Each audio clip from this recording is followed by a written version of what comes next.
পানির নিচে তৈরি হয়েছে এমন সব মেশিন যেগুলো দেখে মনে হবে ডলফিন আর রকেটের একসাথে মিশে গেছে। কোনোটা চালায় পা দিয়ে, আবার কোনোটা নিজে নিজেই ফলো করে ডাইভারকে। একটা ছোট্ট সাবমেরিন দুইজনে মিলে ঘুরে বেড়ানো যায় নীল অন্ধকারে, আর একটা এত ছোট হাতে ধরেই উঠতে পারে পানির নিচে। এসব গ্যাজেটে শুধু দেখার জিনিস না, এরা পানির নিচে অভিযানকে পুরোপুরি বদলে দিয়েছে।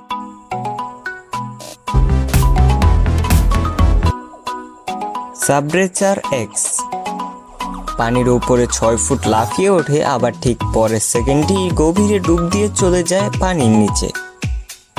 200 হর্স পাওয়ারের ইঞ্জিন চলে 80 কিলোমিটার গতিতে।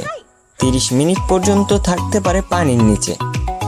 ভেতরে থাকে দুটি সিট, কার্বন ফাইবারের বডির মধ্যে গ্লাস কক, যেখান থেকে চারদিক দেখা যায় ঠিক সিনেমার মতো। ডিজাইন করা হয়েছে এমনভাবে যেন মানুষকে দেওয়া এক প্রাণীর মতো দ্বিচিহ্ন বিন্দু।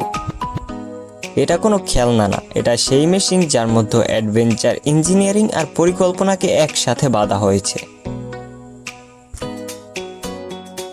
ডিপ ফাইট ড্রাগন পাখার মতো স্টেবিলাইজার দিয়ে পানির নিচে ভারসাম্য ধরে রাখে নিজেই। 125 মিটার গভীরতায় যেতে পারে আর একটানা প্রায় চলে 4 ঘন্টা। এই মেশিন 2 জন যাত্রী ভেসে বেড়াতে পারে পুরো সময়টুকু, কোনো রকম টানা পোড়া ছাড়াই। পুরোটা চলে ইলেকট্রিকে, তাই শব্দও নেই, কম্পনও নেই, শুধু নীল নিস্তব্ধতা। ভেতরে বসে যাত্রীরা চারপাশে ঘুরে বেড়ানো মাছ আর আলো ফেলা পাথরের ঢেউ দেখতে পায়। প্লাটিপাস পানির ওপরে দেখে বোঝা যায় না নিচে এমন এক সাবমেরিন স্ট্রাকচার লুকিয়ে আছে। এই হাইব্রিড মেশিনে একসাথে 5 জন বসে পানির 2 মিটার পর্যন্ত নিচে ঘুরে আসতে পারে। মুখে সরাসরি বাতাস পৌঁছে দেওয়ার জন্য লাগে না কোনো পাইপলাইন। পুরো যাত্রায় লাগে না দরজা, লাগে না অক্সিজেন ট্যাঙ্ক। সমুদ্রের নিচে না গিয়ে সমুদ্রের ভেতরে থাকা অনুভূতির প্লাটিপাস।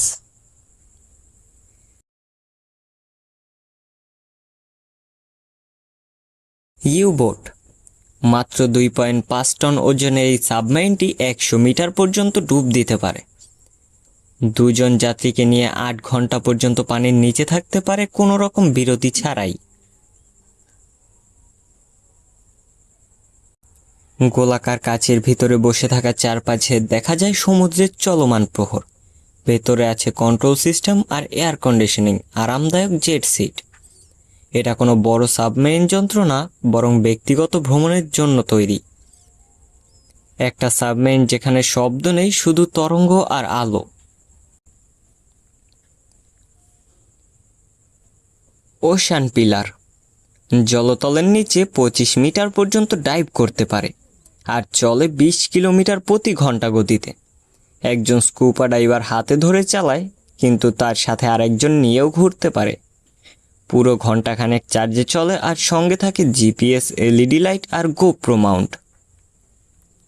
কোনো প্রফেশনাল মিশনের জন্য না হলেও অ্যাডভেঞ্চারের দিক থেকে এই যন্ত্রটা চমৎকার। ছোট, স্মার্ট আর শক্তিশালী, ঠিক সেই যন্ত্র যা সামুদ্রিক অভিযান শুরু করতে চায়।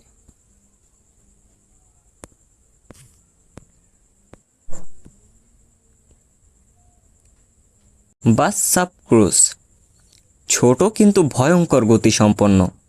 এই সাবক্রুজ ছুটে চলে 100 মিটার গভীরতায়। এর কম্পার্টমেন্ট ডিজাইনের মধ্যে লুকিয়ে আছে 70 মিনিটের ব্যাটারি ব্যাকআপ। আর চালকের পেছনে বসে থাকে একজন যাত্রী, উপভোগ করতে পারে পুরো যাত্রা।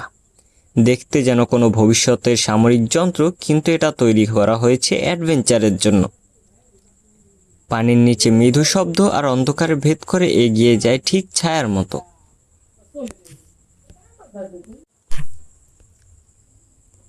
আই বাবল ড্রোন এটা কোনো রাইড নয়, কিন্তু এটা পানির নিচে এক চলা স্মার্ট ড্রোন, যেটা ড্রাইভারকে ফলো করে নিজে নিজেই ভিডিও করতে পারে পুরো যাত্রাটা। 40 মিটার গভীরতায় কাজ করে এআই দিয়ে। ড্রাইভার গতি, দিক, ব্যবহারকে কিছু না করেও তার ভ্রমণ পুরোপুরি রেকর্ড হয়ে যায় 4K-তে। এটা যেন নিজের সাথে একজন ক্যামেরাম্যান নিয়ে যাওয়ার মতো, শুধু আর পানির মতো মিশ্রণ।